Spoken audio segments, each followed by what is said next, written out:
Welcome to 500 Doors, your real estate podcast. Speaking with industry experts in real estate buying, selling, planning, developing, wholesaling, investing, financing, management.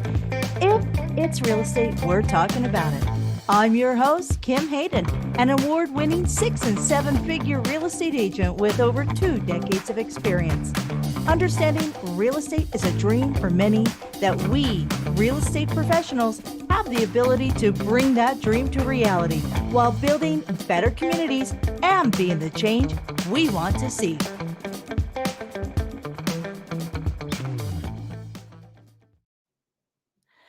All righty, welcome back. I'm stoked to be talking today with somebody who actually is literally through their own personal effort or their company, working to create solutions to the fact that we're short homes. We all know that food, shelter, medication, and education, these are the 4 pillars that separate us in our humane treatment of each other, in finding our own personal security, safety, and that drive, that personal drive for the next best, creating legacy for people. And as I've always said in real estate, this is our opportunity. If you're building it, if you're trading it, if you're financing it, the reality is we have such a gifted opportunity to us that creating the difference, making the change, giving people opportunity for security and legacy. So today's guest, Mike Kaeding, is the CEO of Norhart. Norhart designs, builds, and rents apartments, transforming the way apartments are built and managed by incorporating technologies and efficiencies that have revolutionized other industries and lead to high quality and cost-effective projects. Changing the way construction is done by starting with attractive culture that's unique to the construction industry and hiring the best talent. Together, Norhart solves chronic construction inefficiencies, applied techniques for manufacturing, and integrating traditionally unaffiliated trades. This results in higher quality and lower costs. Norhart's mission is to solve America's housing shortage by transforming the way apartments are built and managed, and in doing so, improve the way we all live. So let's welcome to the show. Welcome to the show, Mike. Hey, thanks for having me. I was just saying, for those of you who are watching on video or will be curious after listening to this, Mike's got a really cool studio. I have studio envy. I really do. So before we dive into what you do, because we've touched a bit on that, I always want to find out a little bit of who is Mike. Yeah, I'm father to 2 beautiful, spunky little girls. They're age 3 and 5. I have an amazing wife and amazing parents who helped grow and nurture me growing up. Just an amazing family group. I've been very blessed for that. But I think really what drives me and what is in my heart more than anything else is that I love to make a meaningful, positive impact in the world. That's why I'm here. My dad died at a relatively young age, and it reminded me how short life really is. We only live about 5,000 weeks here on Earth, and I often think about how do I want to spend the minutes I have here on Earth. And for me, it's about making a meaningful, positive impact by working to solve housing affordability and the housing shortage. Wow. It's interesting that you talk about understanding your timelines and knowing the Mm. value of your time. And that, I would say, is the one common denominator of all the social impactors that I ever interview is they understand the value of the time and the timeline that they are given. So I love that. I love that. So let's dive into, first of all, Norhart. I love the name. Like, a totally cool name. Where does that come from? At the core, it's Norwegian strength, and then the heart, which is the softness. It's the care for others around us. That's a great name. Oh, I'm okay. So let's dive in. If you guys can tell that I'm excited about this because this is really at this is the as somebody who's a real estate professional, has been for 22 years, the reality is that the solution that Mike is creating is the very forefront of safety and security for our for our social communities, for the communities that we have, you know. And not everybody has the money to purchase something tomorrow, but they still deserve to have a safe and secure roof over their head, a place that is their four walls. So, Mike, walk me through what is Norhart, and why, what differentiates you? Why are you guys unique within the industry? Yeah, so we design, build, and rent apartments, but our focus is in driving down the cost of the construction. And in doing so, we're already achieving about a 20 to 30% reduction in cost. We believe we can achieve a 50% reduction. But imagine what that means for a moment. That means your rent could be half, or your mortgage payment could be half. That's the kind of impact that we're hoping to make. And to make that impact means we have to solve a lot of issues that are inside of the construction world. In fact, if you look at the past 60 years, industries like manufacturing have improved labor productivity by 760%, where construction has done virtually nothing at just 10%. So really simply put, we're taking the lessons learned from those other industries and applying it to our own and seeing tremendous success. I want to dive into that. So you're talking construction versus manufacturing. Walk me through, what does Norhart apply? Because you said that it's applying unaffiliated technologies to the industry. Walk me through that. Yeah. So one of the first things we did was we brought all of the work under one roof. Typically construction, you have different companies installing different parts of all the different components.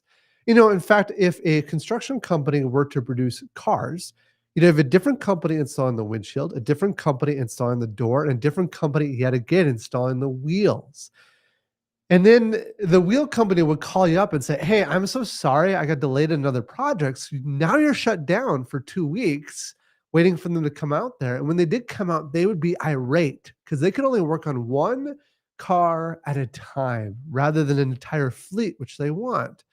And so the world of manufacturing looks at us and says, "Dude, you guys are crazy. Why are you doing it that way?" But that's the natural, normal way construction is done. So we brought all that work under one roof. So we do everything from rent it out down to digging in the dirt. Literally everything is our own team. And once we've done that, now we can start applying some simple techniques. One simple thing is the assembly line. This revolutionized manufacturing, but how in the world could you apply an assembly line to constructing a giant building? Well, you can't make a building drive down a line, but what you can do is you can take the person and move them through the building. So we break our building into smaller batches, basically the size of a unit, and every 5 hours, each team shifts through the building by one batch. So if you look at the end of our building, every 5 hours, we have a brand new completed apartment unit. And that one technique alone takes a 15-month project and drives it down to 9 months.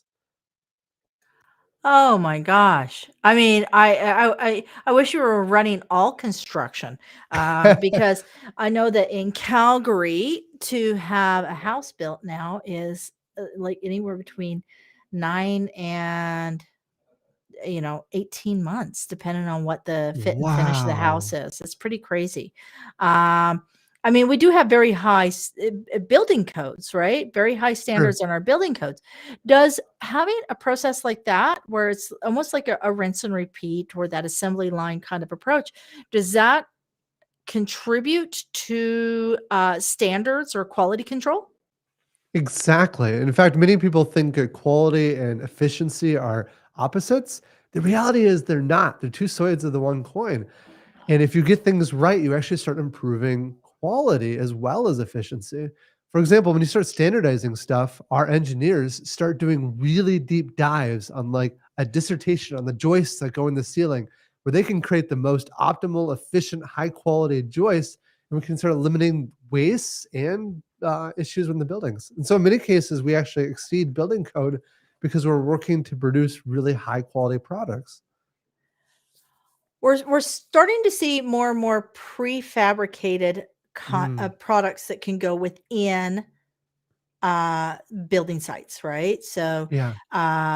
and my understanding is prefab, even when you can utilize or implement certain pieces, it eliminates, like, can eliminate up to 30% of waste, and actually can help meet different ESG standards and things like that.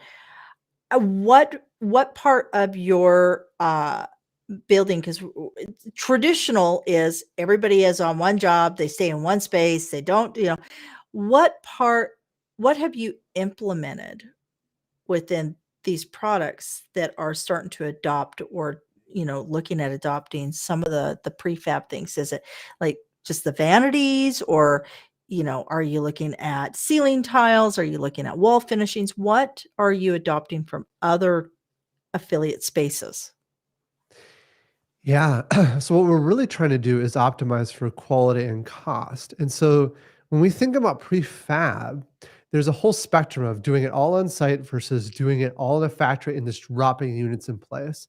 And at least today, at least in the areas that we're working within, the companies we've talked to that do full volumetric prefab, these entire units, they're actually not less expensive. There's things that you have to do there that you don't normally have to do in a typical building.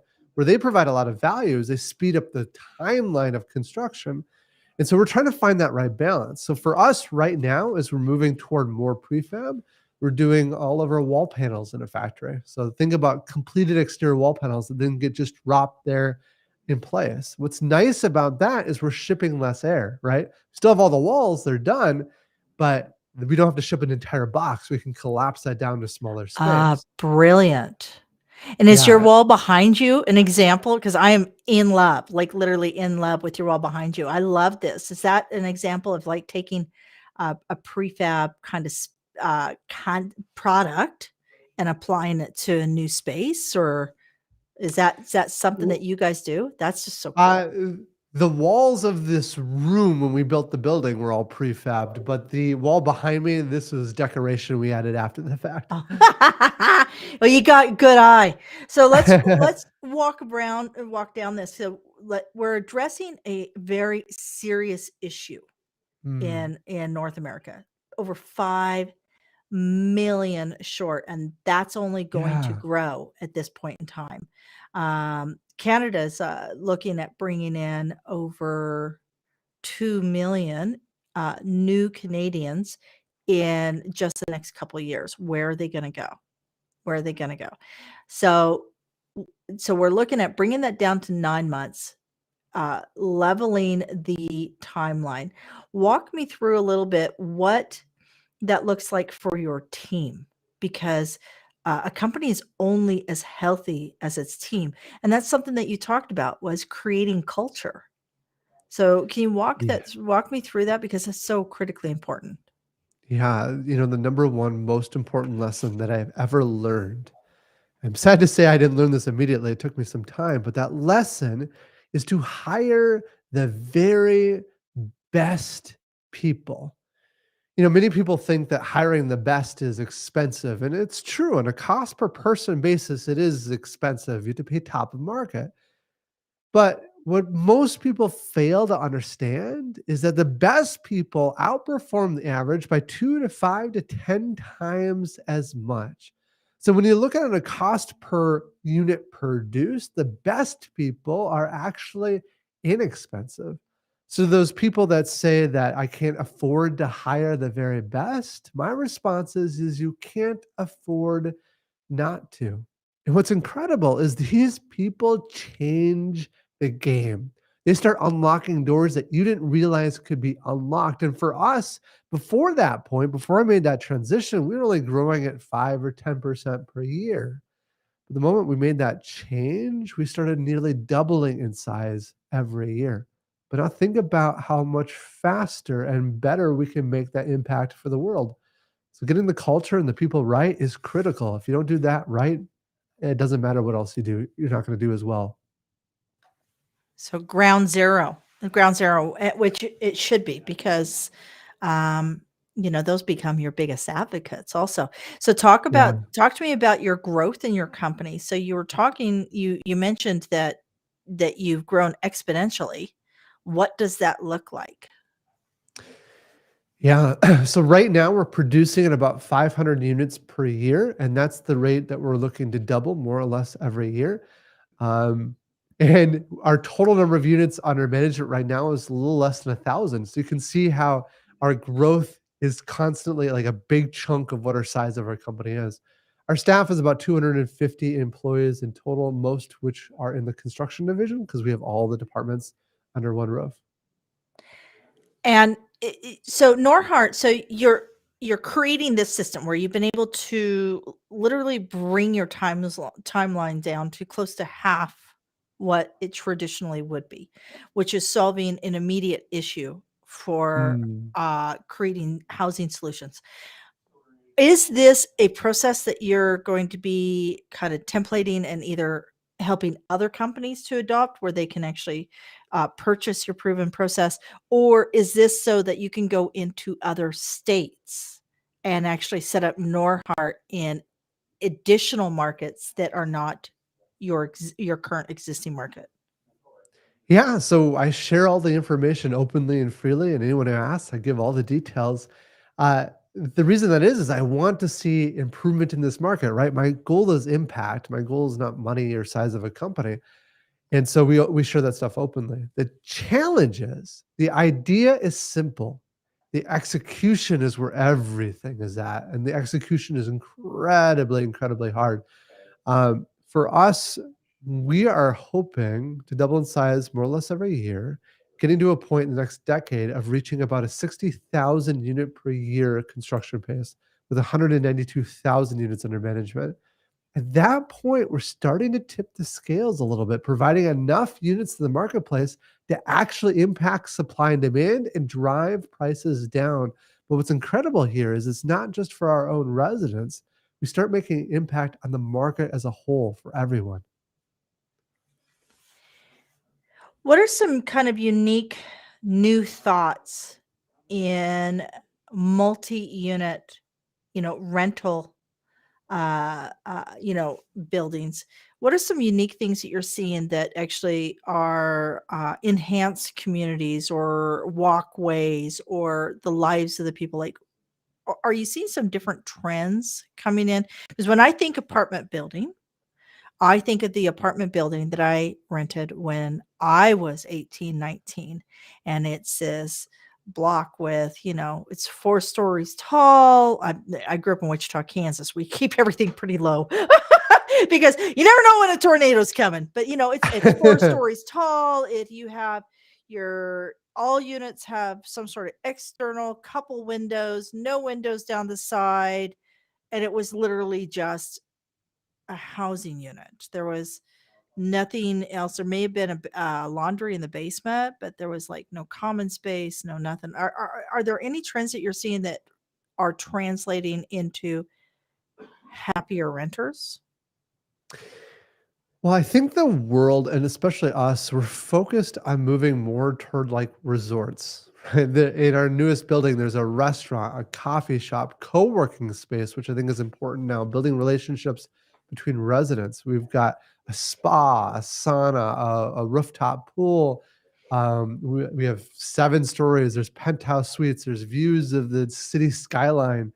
It's right at a brand new transit stop. And so, we really want to elevate the experience, the lifestyle for people.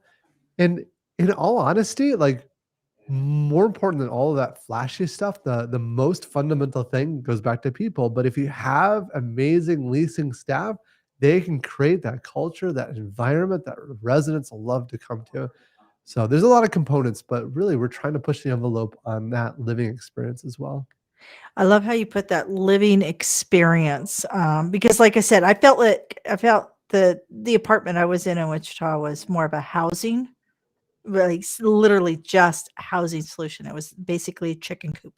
Mm. And I love the fact that you say this resort style.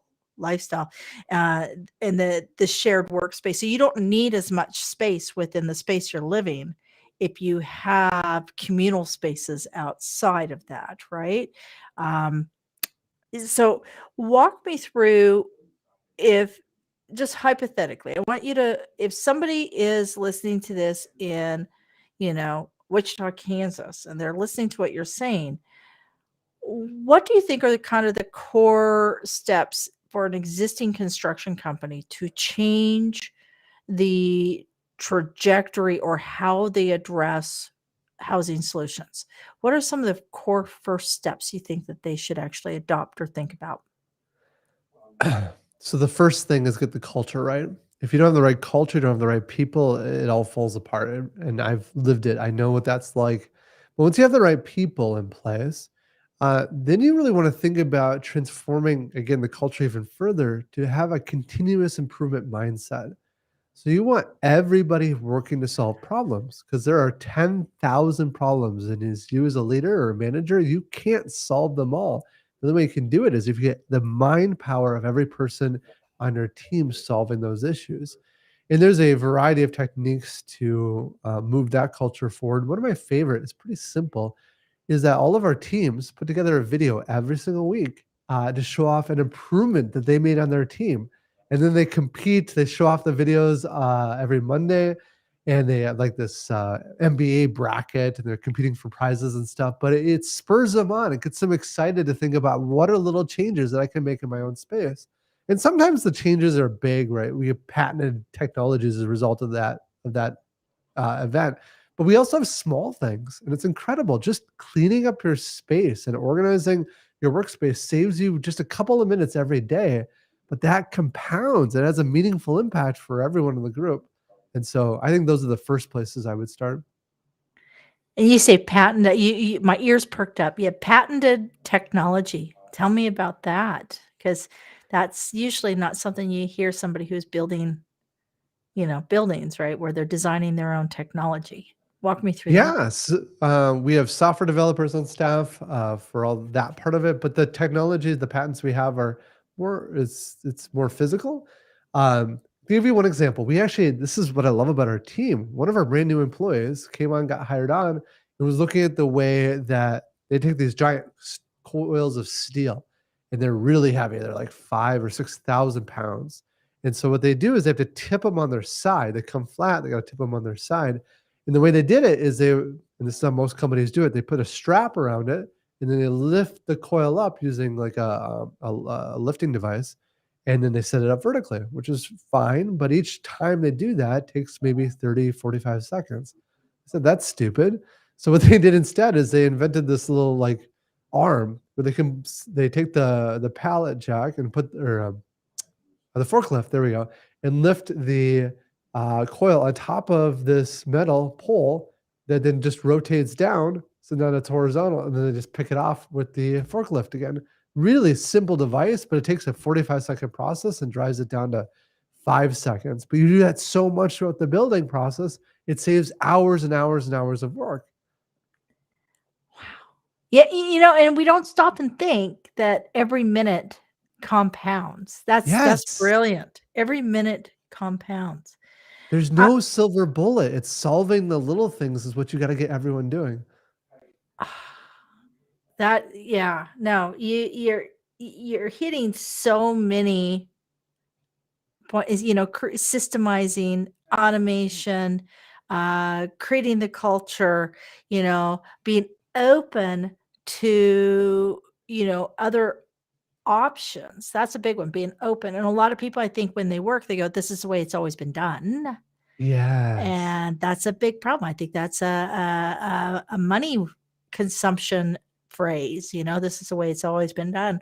What do you say to people that are in the construction industry and you hear that?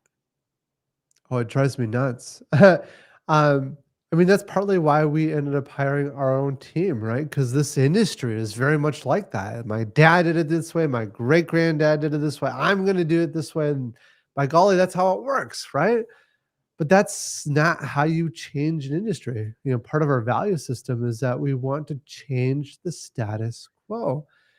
And we push people, we challenge people to be that way. And if you're not challenging the status quo, then I have concern. In fact, sometimes people get a little nervous, like, dude, if I change that, I might make a mistake.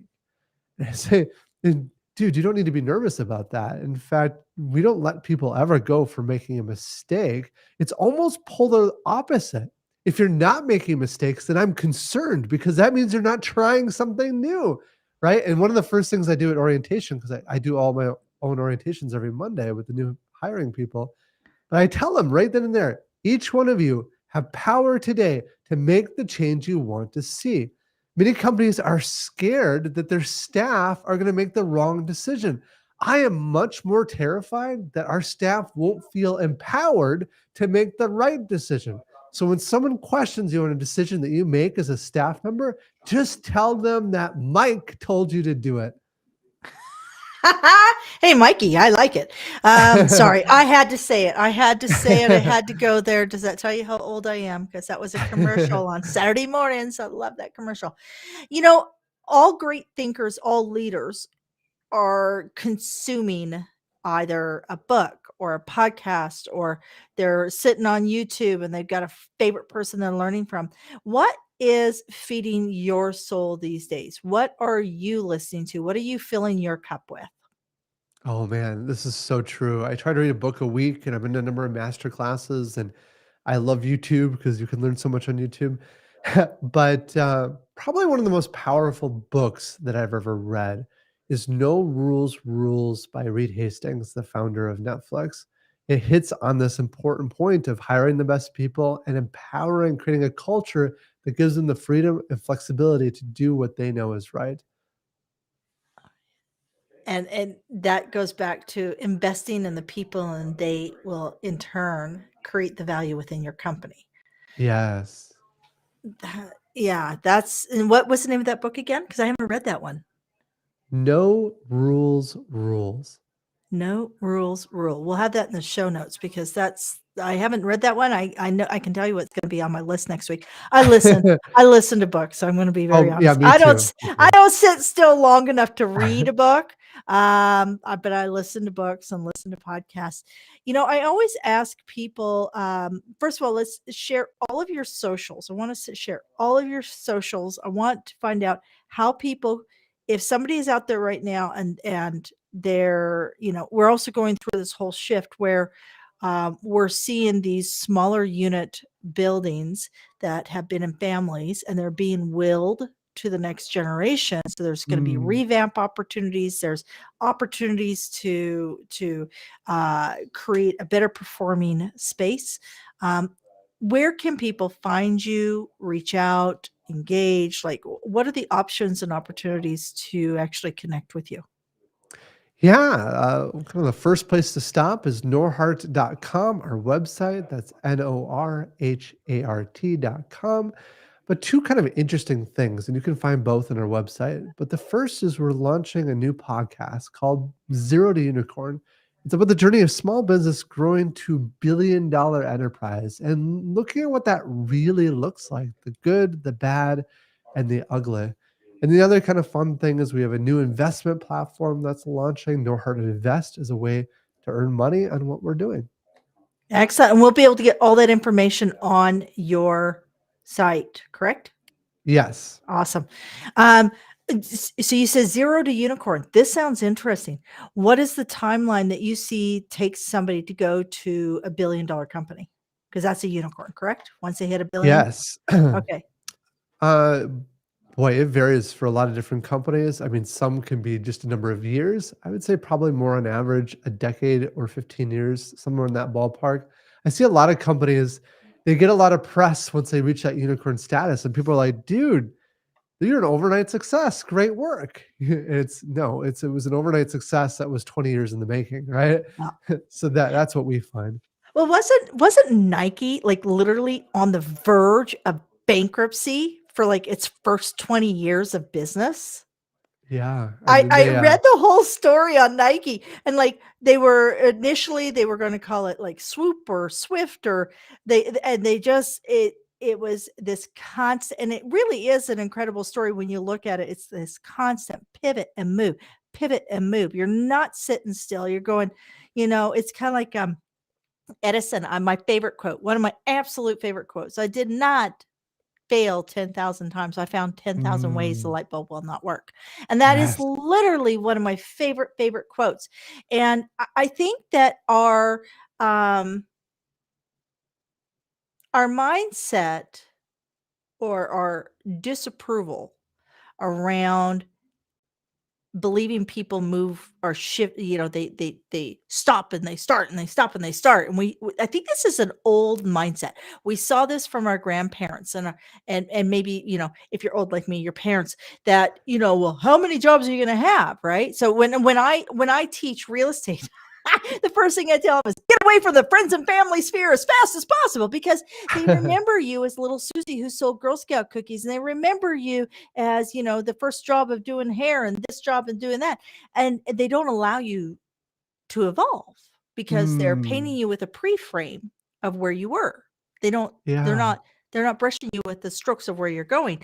And that's what I really love is that we have this opportunity to pivot, change, and shift. And, how in finding the redundancies, adopting technology, don't be afraid of AI. Like there's some new, what is it? Is it ICE? What's the name of the platform that can redesign interior structures? And I think it's called ICE. Ooh, I haven't heard of that one yet. Yeah, they use it in commercial spaces and they're starting to bring it over into residential spaces. But Okay. basically, there's AI out there and AI can enhance and expedite the opportunities. Yeah. But our core is going to be our team and our innovativeness. And Yeah. that cannot be replaced by AI. Right? So Exactly. it's such a balancing act. And just such a balancing act. So one of the things I really like to do is ask each of our guests for a quote of inspiration, whatever inspires you, whatever you kind of is top of mind for you. Because I am a firm believer. I'm more of an optimist. I'm going to be very frank. I'm an optimist. So everybody always laughs. I'm like Pollyanna. I love baking the cookies and working the room. That's my thing. However, I do truly recognize that business is hard. Life is Mm, hard. Nothing worthwhile comes easy. That's why giving birth to your kids is called labor. The reality is that sometimes you need to lean into somebody else's inspirational space, yeah. right? So share with us your quote or your mantra. What inspires you? Yeah. So as I mentioned in the beginning, my deep seated desire in life is to make some kind of meaningful, positive impact, right? I don't care if I have a ton of money there. What are they gonna do with that? Shovel $100 bills under my grave? Like, who cares? But if I can positively impact people's lives around me, that's what I want to do. And so if I had to narrow it down to just one quote, I would steal from Steve Jobs, which is let's make a dent in the universe. Let's make a dent in the universe. And not my car fender, which all four have dents. Yeah, that I'm wouldn't be that as good. I'm that driver. I'm the one you should just I also drive a pink Bug, so it's easy to spot me. Wow. Yeah, yeah. The year that we grossed 1.3 million in commissions, I went and bought my dream car. Nice. $24,000 Volkswagen Bug, and I've driven them ever since. Now they don't make them anymore, so now I have to find a new dream car. But it goes to what you were saying, what are you putting to work? How are you making Yeah. an impact? And I think are you a millennial? Are you Yes. yes. The one thing, and I've said this on several podcasts, the one thing I think that we really need to take from our millennials is that we are allowed to pivot, that the side hustle Mm, can be a true career, that we are only limited by what we can imagine and what we want to do. And that I think is what the millennials have gifted us with in this timeline. They were the first generation that said there's got to be a better way. I can mm. live a more authentic space, and I love that. I love that. Any parting words? Mike, you are just a wealth of information. I'm excited to watch your company grow because I it has the heart for it, absolutely. But do you have any other parting words you'd like to share? Sure. One kind of final last thought is that anytime I've started something new, I'm terrible at it. In fact, that's human nature, right? We're born that way. When we can't walk, we can't talk, we can't add. It's just terrible. But that's okay. That's just the way things are. But as we get older, we become more hesitant. We start thinking like if we're going to do something, we should do it well. But that's not how it works. What you should do is step into that space, be comfortable with being bad, but in doing that, you get to become better and better and better. So I guess my parting word is be comfortable in that space of not always being the greatest, because that's how you get to become amazing.